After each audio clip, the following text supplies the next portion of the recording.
Hi, everyone, folks who are joining us now and later. We're so excited to have you for the second in our interview series for Zero Waste Action Month. We're hoping that you learn something and get inspired so that you can take action and post about it and share with us what you've done for hashtag Zero Waste Action Month. My name is Hayden Sloan. I'm the Strategic Director of Communications for Race to Zero Waste. And this is our global campaign that we're putting on. And we are truly global today. So I and Danny here, my colleague, live in Madrid. And we have Keiko as well. They'll introduce themselves, and James, who will tell you where they're from. So we're really excited to have this international group to talk about, as James has called it, the global village, and talk about single-use plastics and waste, reusables and durables, and how they really are a viable option for so many of our needs, right? So we're really glad to have you, and I'll pass it off to Danny to introduce herself. Hi, everyone. As Hayden said, my name is Daniella, or Dani Menendez, and I work with Hayden in Race to Zero Waste. I'm the outreach coordinator, and we've been working on an awesome interview list for you all. And today I'm really excited about this conversation that we're going to have with you both. So thank you again for joining us. All right, great. And so if our guests, well, I'll let James go first. If you could say your name and your pronouns and a little bit about what you do and what you work with and what brought you to the zero waste world. Hi everyone, my name is James Wakibia. I come from Kenya. I am a plastic waste campaigner and executive director for our organization called Rethink. And basically we are raising awareness on plastic pollution and calling out for more legislations against single-use plastics. Great, and we're excited to hear even more about that. And go ahead, Keiko. I'm Keiko Niccolini. I'm the Chief Marketing Officer and General Manager at r.Cup. We are a North American-based rentable, reusable cup system targeting the elimination of single-use plastic and disposable cups, servicing the live events industry in North America. And I'm coming from Brooklyn, New York today. All right. My pronouns are she, her. Thank you. That's wonderful. We're all still getting used to it. Okay. Thank you so much. Okay. So I would just want to take a moment to talk about maybe just your personal history. How did you get involved in environmental activism, the zero waste movement, the reuse movement? What got you started?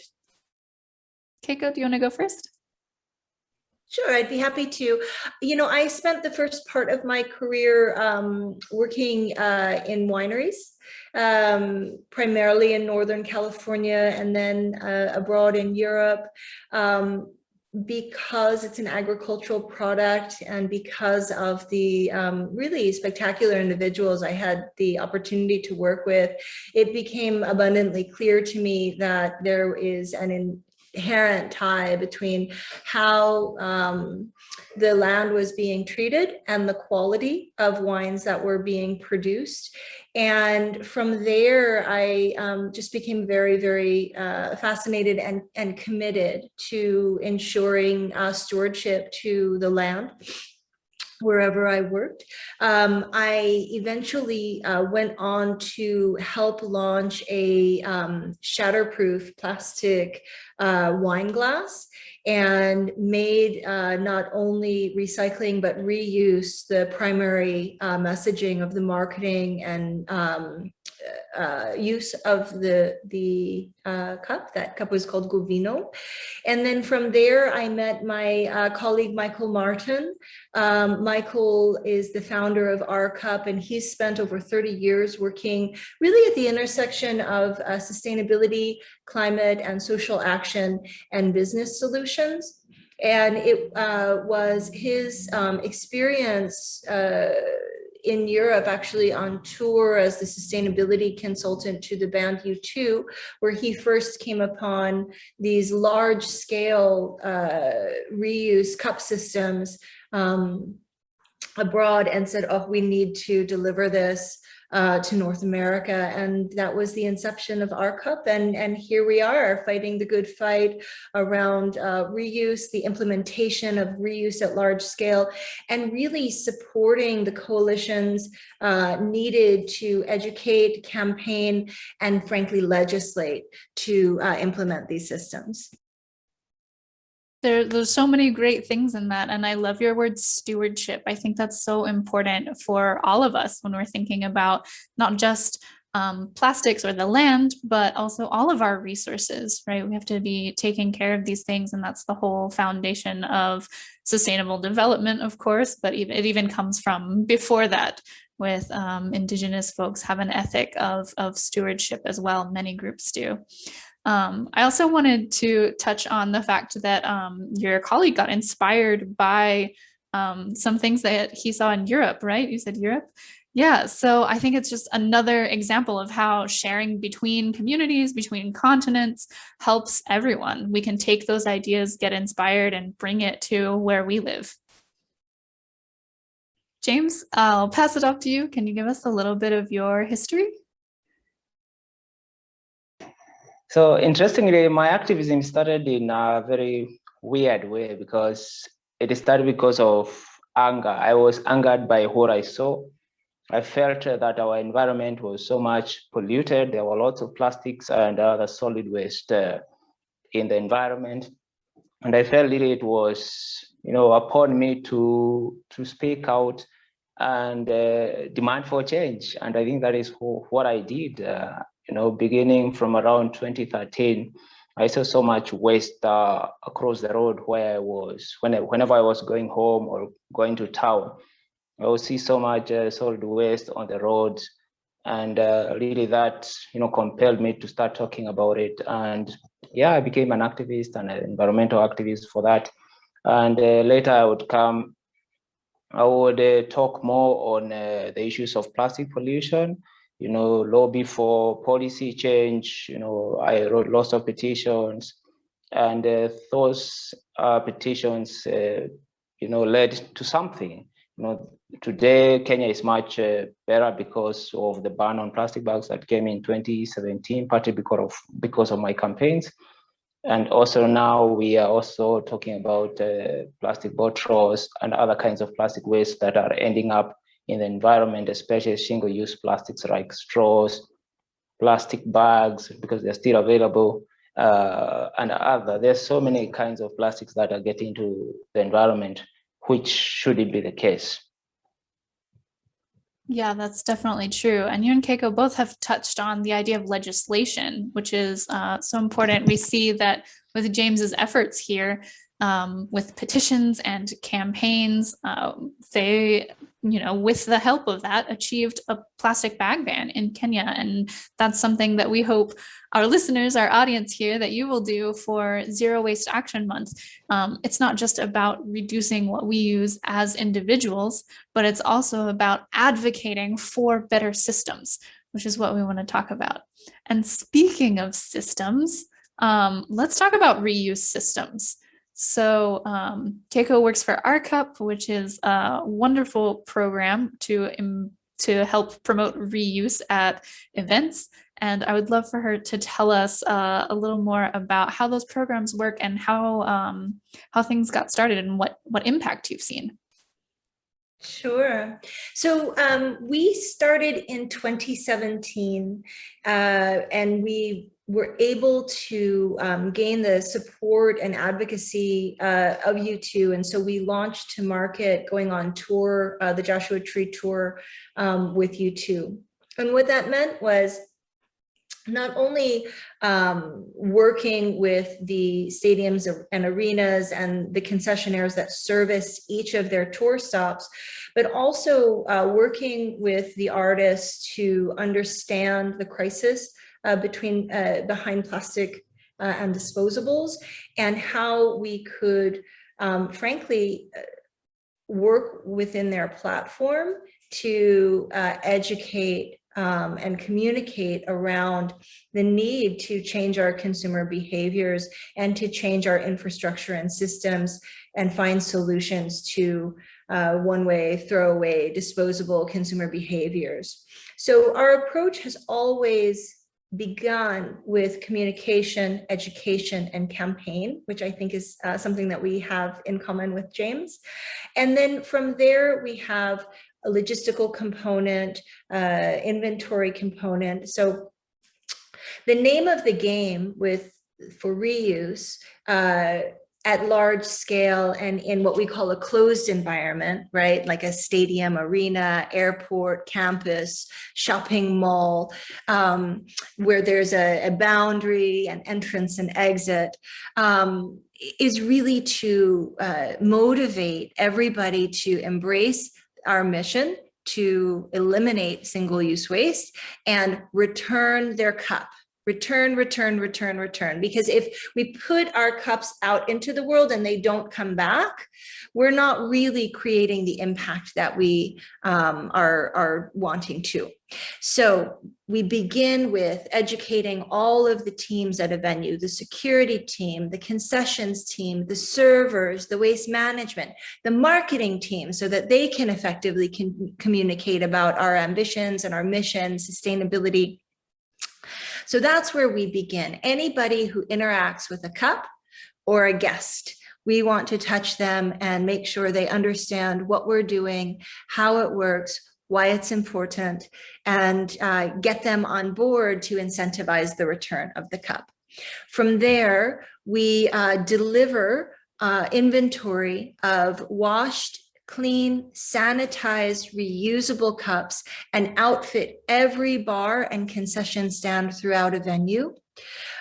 We station return bins at all waste management sites.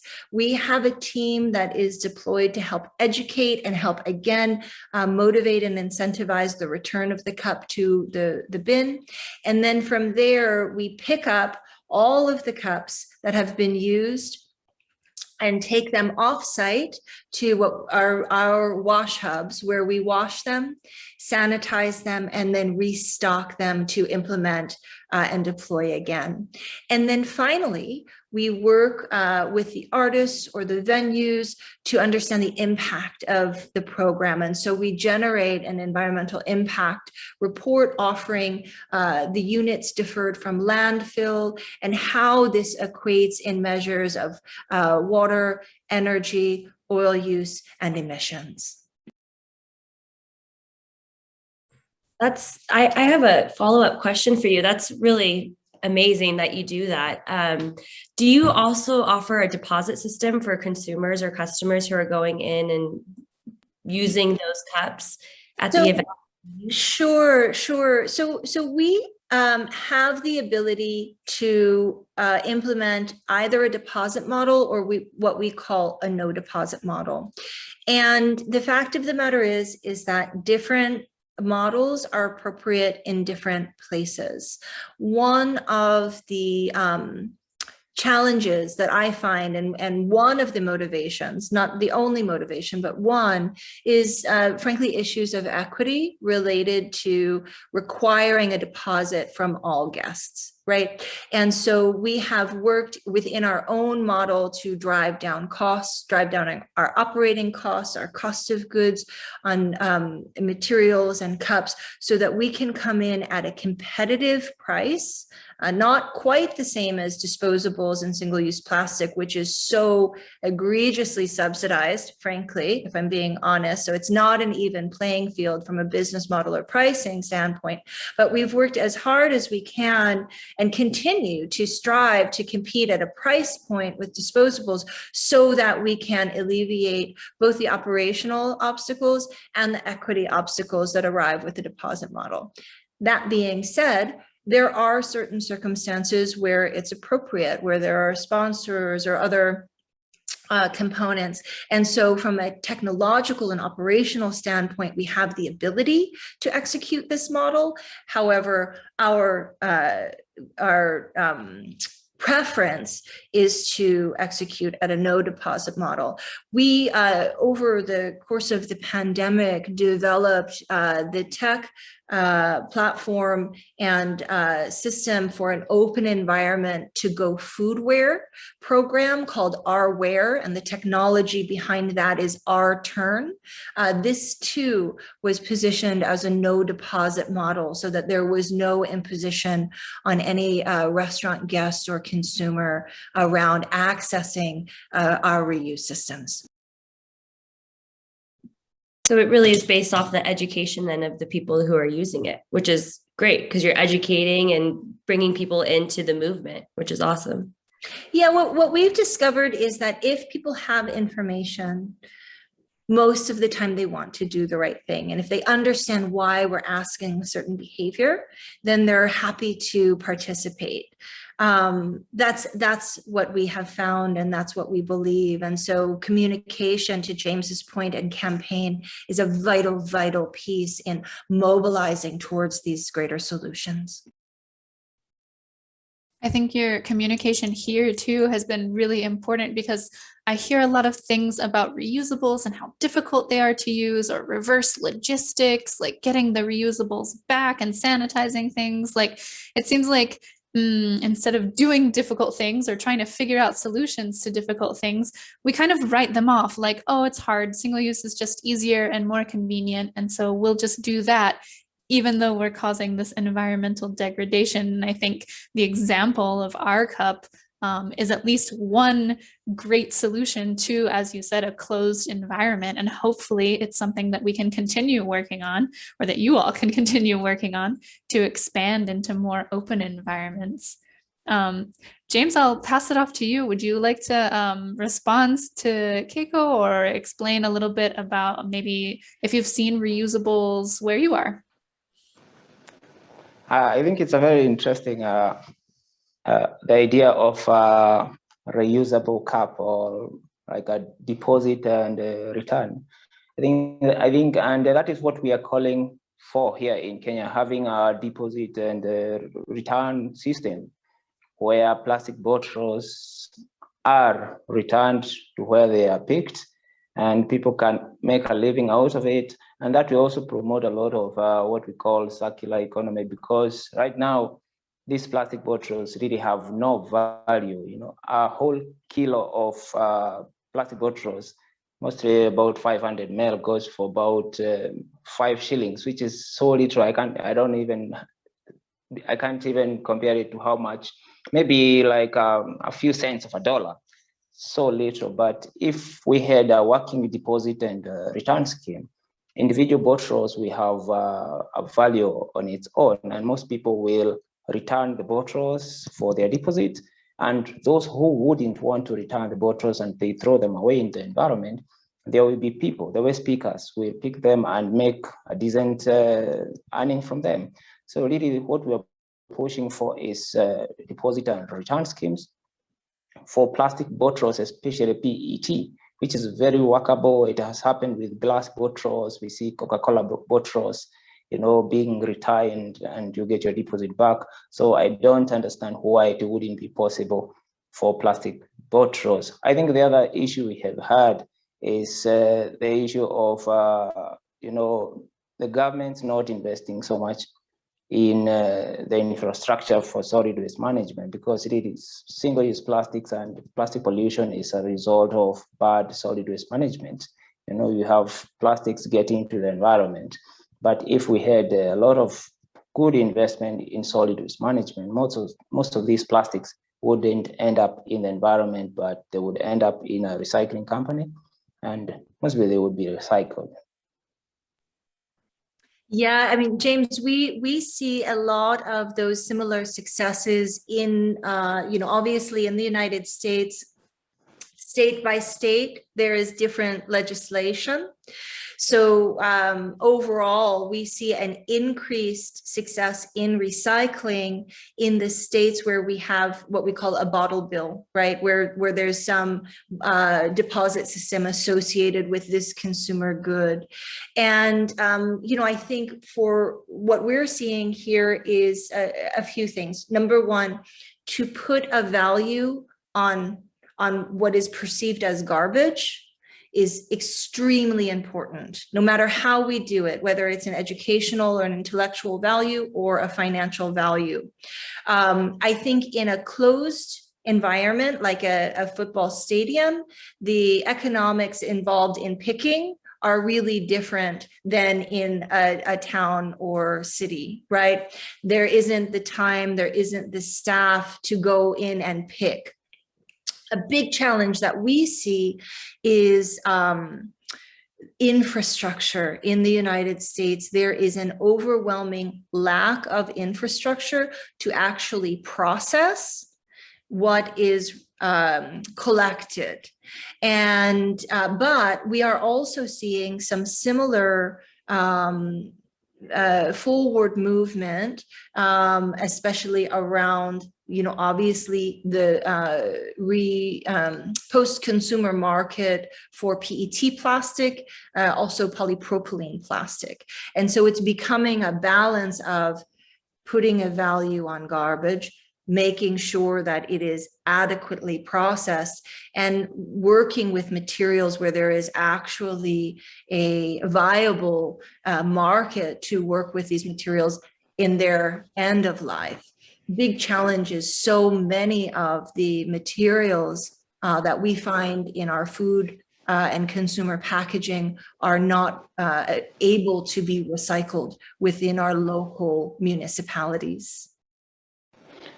And I think that is where the problem is, where you have a lot of single-use plastics that cannot be recycled.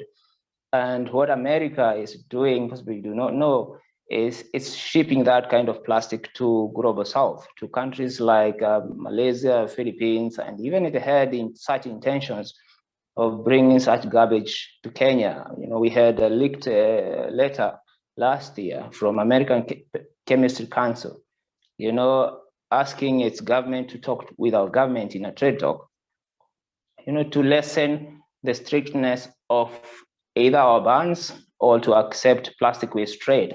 And you understand, if America is able to recycle plastics, why would it want to ship its waste to Kenya or to global south? That means there is a challenge in recycling most of these plastics, especially the flexibles, what we call wrappers, and those thin, very thin plastics. And if America is incapable or not able to recycle its own plastic, and it's sending to global south countries, how are we going to manage to recycle it ourselves? We're already swamped with plastics. We are swamped with plastic waste in our environment already. Therefore, receiving any extra plastic will just be destroying our environment and our livelihood.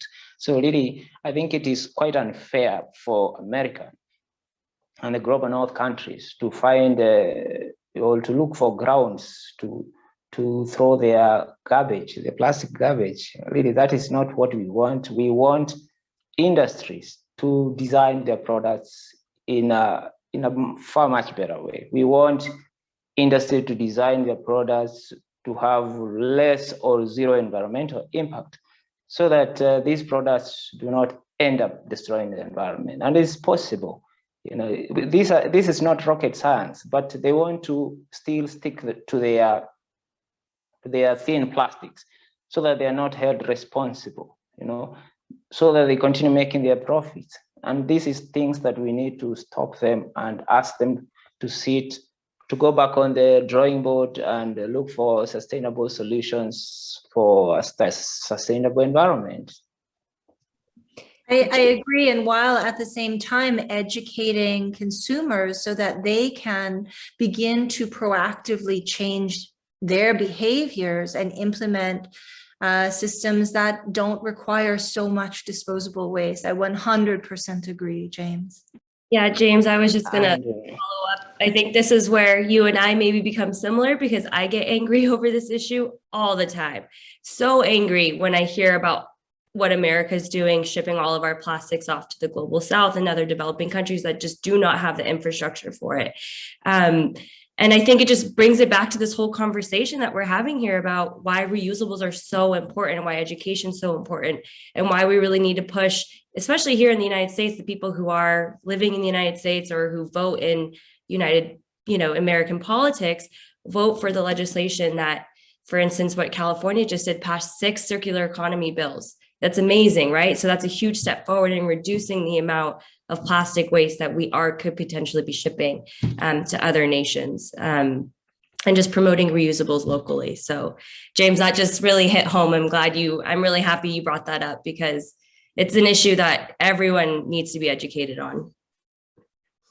I think something to add is that the industry has had that narrative of blaming the consumer so much, and the consumer is left helpless sometimes. You have been given single-use plastics and you've been told to recycle. How do you recycle? Every day you're getting some shopping, you're buying water, you're buying, everything is wrapped in plastic, and you're being asked to recycle, and there are no infrastructure for that. Ultimately we end up blaming the consumers for the wrongs that it's not theirs. These are the people that need to be blamed first of all. And I'm not saying that we shouldn't blame the consumers. We need to first of all blame petrochemical industries, people who are making bad single-use plastics that are not sustainable. Then we can go down to the consumers and to governments and to everybody else. Ultimately, we all have to work together, but the buck stops with the producer, the people who are producing it, because they know what they are doing. They have all the science. They are called, in fact, they are called chemical companies, science and material companies. They work with scientists, so they know more than consumers know. That's so true. And I think we have some maybe key words here. One of the ones that I want to touch on again is that idea of redesign that James mentioned. So we have to hold these companies responsible for what they're producing. It's not just the consumer's fault. If I go buy a head of lettuce and it's wrapped in plastic, I'm trying to eat healthy. I'm trying to make a salad, right?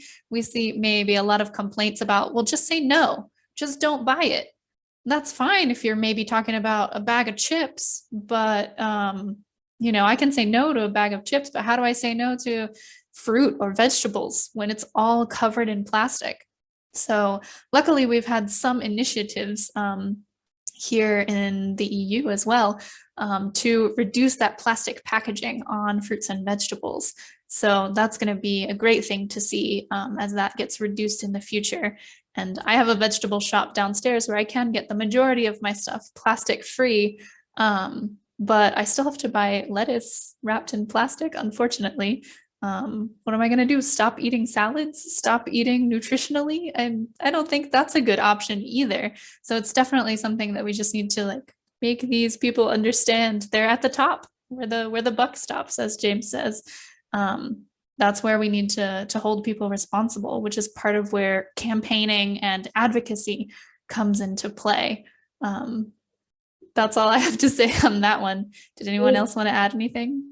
I do, Hayden. Yeah, I was going to say too, it's important to remember too, people don't have options sometimes, right? People don't have options to purchase their produce in non-plastic bags or whatever. So it's really important. If you just do a brand audit, if you go anywhere, you know exactly where that's coming from. You know exactly where the waste is, where the pollution is. So we need to hold these companies accountable completely, 100%. Yeah, so talking about some of those campaigns, I want to kind of bring it back to our Zero Waste Action Month part, right? So if you're listening, if you're joining us later, hopefully you've kind of gotten that fire lit within you, right? Maybe a little bit of that indignation. And so hopefully that's something that you can take with you. Maybe do a brand audit with some litter that you find near where you live. You can call people out on Twitter. There's a lot of people who are just calling out Coca-Cola, calling out Pepsi, calling out Unilever, all kinds of companies that, they haven't taken responsibility like they should for these plastic things that they're producing. And especially with PET bottles, it's something that that's your plastic type 1 bottles for anybody who doesn't know. The little 1 in the triangle on the bottom of the bottle.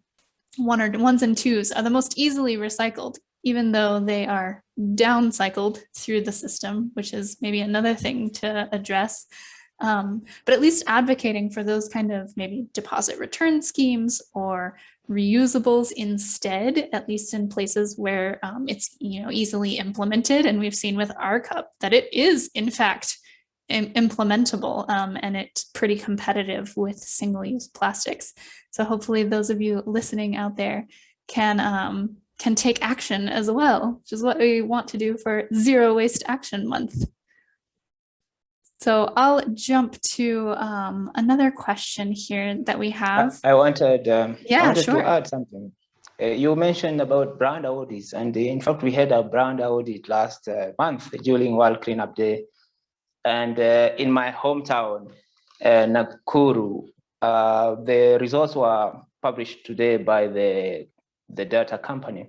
And they say that I think 38% of all the plastics we collected, that is PET plastic bottles for drink, they come from America. Most of the plastics that are in Kenya, plastic waste that we collected were waste that originate from America.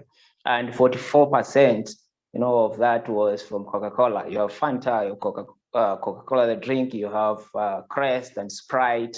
So really, brand audits are really a thing to push industries to be responsible. My mind goes, James, to, sorry, Hayden, I know you're trying to ask another question, but I love this discussion.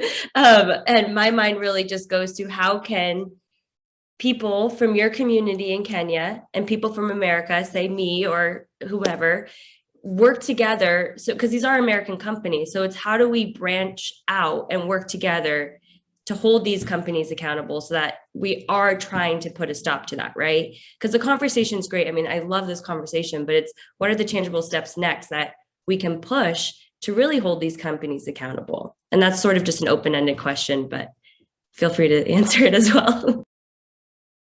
Danny, you nearly stole the words right out of my mouth. Like that was my next question was like, okay, we've focused on like, all right, we see the impact. It's really negative. It's really terrible. Like what are our hope spots? Right? And that's something that comes from Sylvia Earle and the Mission Blue Foundation, but hope spots within reusables or plastic-free initiatives. How do we take action? What's next? Like maybe not what's happening right now even, but if you have some ideal for the future or what you would like to see, I would love to hear about those as well. I think there was a question about what we as a Kenyan community and American communities can do to resolve these issues that we have. And I think such kind of engagements are very important, like having this kind of conversation, because really we are in two worlds apart, but we are brought together by such conversations online. I think also it is very important that we also support initiatives. If you are in America, you support local initiatives here. We also here support initiatives about, say, dealing with single-use plastics from America, or petitioning American government to, to ban certain kind of plastics. I think those are the kind of ideas that we have. Yeah, I agree. I mean, I think that one of the things that this conversation really illuminates is how intrinsically tied all of these issues are.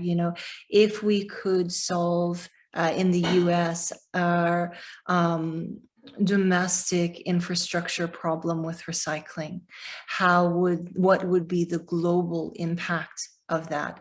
If we had a greater accountability to corporate behaviors, what would be the impact of that?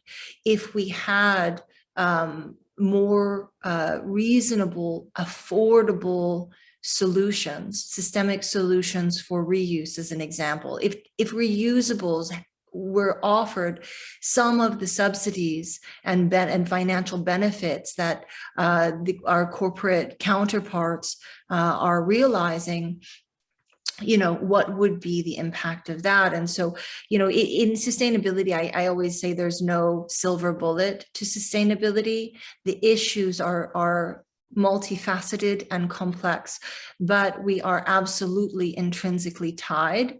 And so whether it's our personal behavior, Hayden and Danny, in how we not only make choices around what we use or what we buy, but really becoming involved. And I always say legislation is our way forward, right? This is where our greatest power is, but we need to have our citizens educated.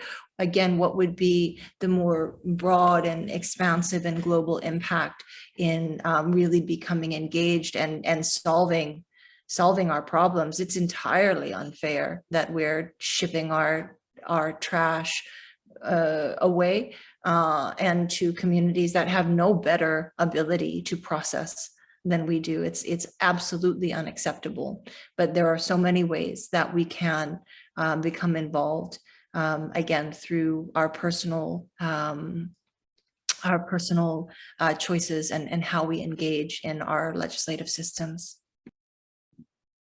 And what we do have the power is what you're doing right now with your company and creating reusable systems, right? That's eliminating plastic waste altogether as well. So that hopefully will just bring down the amount that's being used as well as consumers' choice. And offering a service to other companies to have access to do this as well. I mean, that's our goal. You know, right now we're in a handful of markets where we have wash hubs. Our plan is to continue to lean in and expand.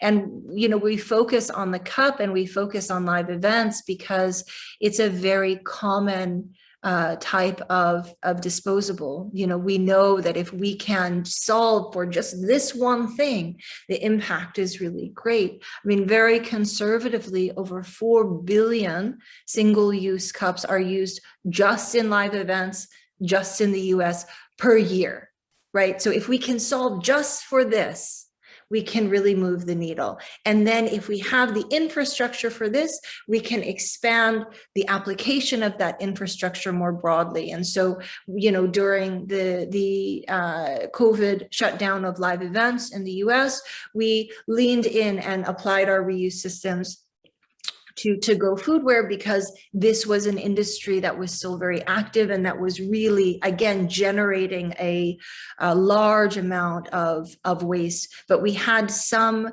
knowledge and insight and tools and technology to begin to lean into this alternative space. So it is, again, you know, intrinsically, we're all connected, and, you know, infrastructure, legislation, education.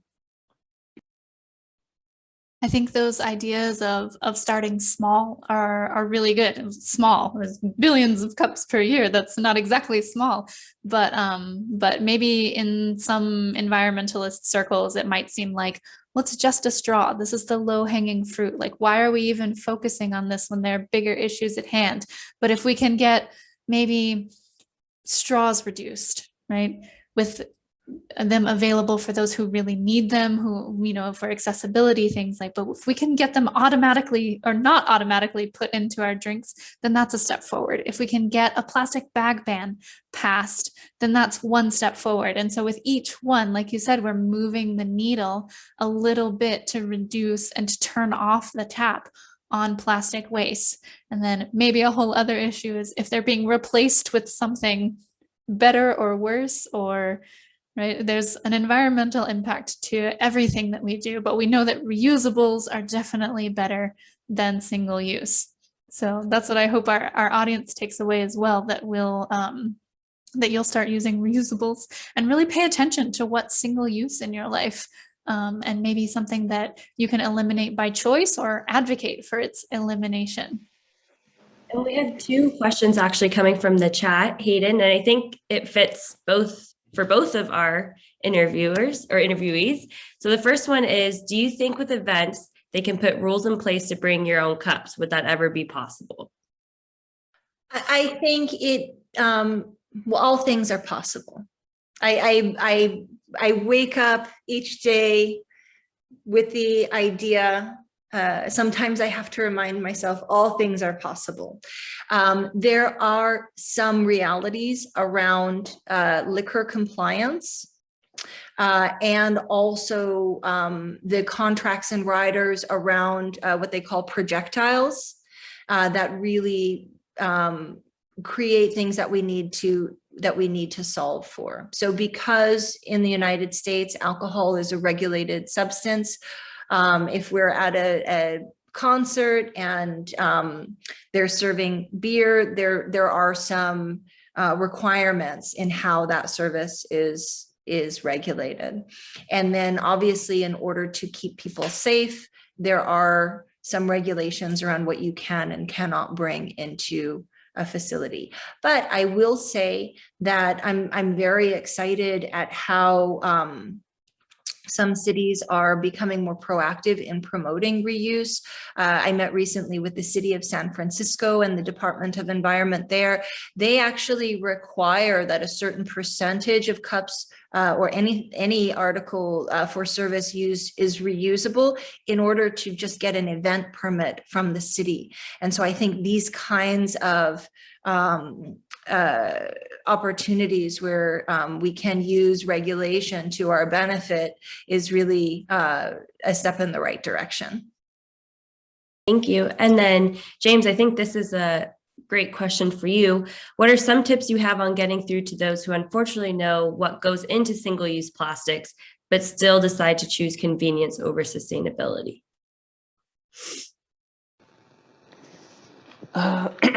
That's a tough question because sometimes people know something is wrong, but they still do it, So sometimes it's hard to change people's behavior, And plastic are made in such a way that they are so convenient. It feels so right for you to have it, and it doesn't bother many people's mind that they say out of sight, out of mind. So once they take a drink from a single-use cup and it's done, they really don't care what happens to it afterwards.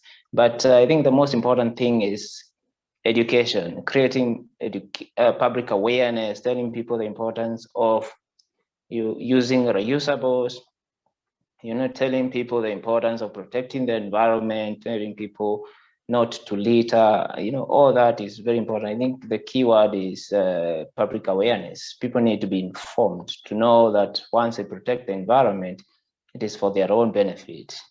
I think quite a brilliant point that James brought up before is that also leaning on the producers and manufacturers and really not putting so much of the onus and responsibility on the consumer, because there aren't always viable options, but there are really brilliant technologies and incredible minds working on alternative materials. So,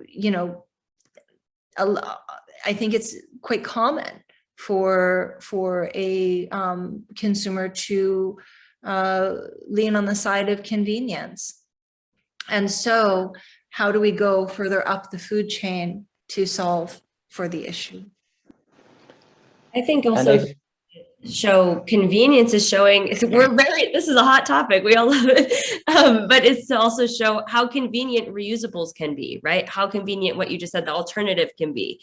I mean, reusable, Hayden, you just took a sip out of your reusable water bottle. Like, that's very convenient to have. It's very convenient to always have this one thing in my hand versus having a water bottle, throwing away, maybe being thirsty for the rest of the day and dying from dehydration. Who knows? But the implementation of our system is identical from a service standpoint to the implementation of single use. We deliver you inventory, the server, pours the drink, the guest gets the drink, they drink it, and they throw it in the bin.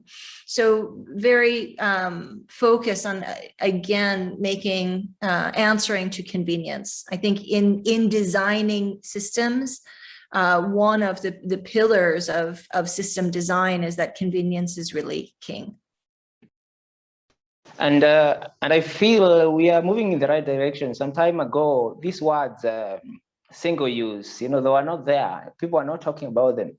circular economy. Those things, those words were not there. Recycling were not there. So really, I think we are doing quite some commendable job, trying to raise a narrative about plastic pollution and what needs to be done. In 2018, single use, I think, was the most widely used word, I think, on Google. People are trying to understand what is single use. Now people are talking about single use. They know single use plastics, they know straws, they know paper bags, they know these cups, the disposable cups, that's what I mean. They are also talking a lot more about circular economy. 1 year or 2 years ago, circular economy was a buzzword. Today, most people know and understand that circular economy is the issue of recycling and taking back plastics, to be made into something else. So really, we are moving in the right direction, and I appreciate that. And it's because of such conversations. And they need to continue, because the moment we stop talking is the moment things begin going haywire. But every time we are talking things, governments listen what we are saying. We are not just speaking, for nothing. When we speak, there are people who are listening, and these people bring change, or they write policies or legislations and what have you. Some of this, or also we write petitions to the government and it listens. So really, we are doing something commendable. I think that's so true. And just to kind of tie things together, to kind of bring it back to answer the question that we had as well, is that if you know someone who's kind of choosing that convenience over sustainability, continue to remind them in kindness, right? But also just because use your voice to join those coalitions, those grassroots efforts that are fighting to get the message to the government, or to get that message to companies to make them redesign their products. So we're trying to join as many people as we can who know about the issue, and to raise your voice, right? So make some noise, and that can be part of Zero Waste Action Month as well. I wanted to add, you mentioned about noise and activism. I'm an activist, and every time we raise the issue, we are told we are making noise. And I think this is a kind of noise that is required, important, positive noise that will bring change. So it's always good for people to continue raising their voices to things that are not right, to continue raising their voices against single-use plastics. And ultimately, we shall get into the place that we want to be, in a place with zero waste, where we don't have single-use plastics. So, yep. Okay, I think this would be a good final question. Do you all feel we're making enough change with enough time? It's kind of a philosophical one, I would say, but what do you all feel? James, you go first. I go first. It's quite an interesting question, whether we're making enough change with enough time. I think we are making the right change, at this specific time. I always believe in change one step at a time. Yesterday was different, today is going to be different, and because of the conversations we are making. So today's changes will bring tomorrow's changes. So ultimately, I'm optimistic of more changes in the future. It is an interesting question, because the reality of climate change and what we are up against from a practical timeline is it's very real, and it's extremely critical. That being said, I am very optimistic because of all of the brilliant minds and brilliant hearts that I get to interact with in my work. There are just so many people working on this that, to me, a positive change seems inevitable. I'm so grateful and inspired by the younger generations and how seriously They're embracing the reality of what we have on our hands through climate, and really exercising all of their voices and tools and votes that they can. So is it enough? We're going to find out. But I really am so inspired and grateful for all of the people who are working on this. Well, thank you both so much for such a robust conversation. It's been such a pleasure to be able to speak with you both. And I think, to follow with everyone's sentiment, that we are doing the right thing. Everyone's working very diligently. Everyone's very passionate who's involved in this movement. And I think with passion and good work, hopefully we can have a positive outcome to it. And I think little by little, we'll chip away, like James said, one day at a time. Yeah, I think we're making the effort. And if you make the effort to join us and share, right? That's what we have to do. We're sharing between countries, between continents, between communities, between neighbors, right? So share your ideas and what you've learned with everyone you can. I know it can be hard to strike up a conversation, especially if you're shy or introverted, but give it a try and share what you do with the hashtag Zero Waste Action Month. A big thank you again to everyone who has tuned in to watch. And thank you so much to our guests. Is there anything that you want to say before we go? Any last words? Thank you. Oh, you go ahead. Go ahead. No, thank you so much for hosting this event. Events like these and talks like these are so important. James, thank you so much for the work that you're doing. I'm so happy to meet you, and I hope that I get to talk with you again. Yeah, it was an honor meeting you, Keiko, and everybody else. It was an honor meeting all of you. And I think what I would end it to say, less plastic is fantastic everywhere. If we have lots of plastic in the environment, it's not plastic. It's not fantastic. So less plastic is always fantastic. And that's the catchphrase. We love it. Thank you for your motto, James. And thank you, everyone. Until the next one. Thanks so much.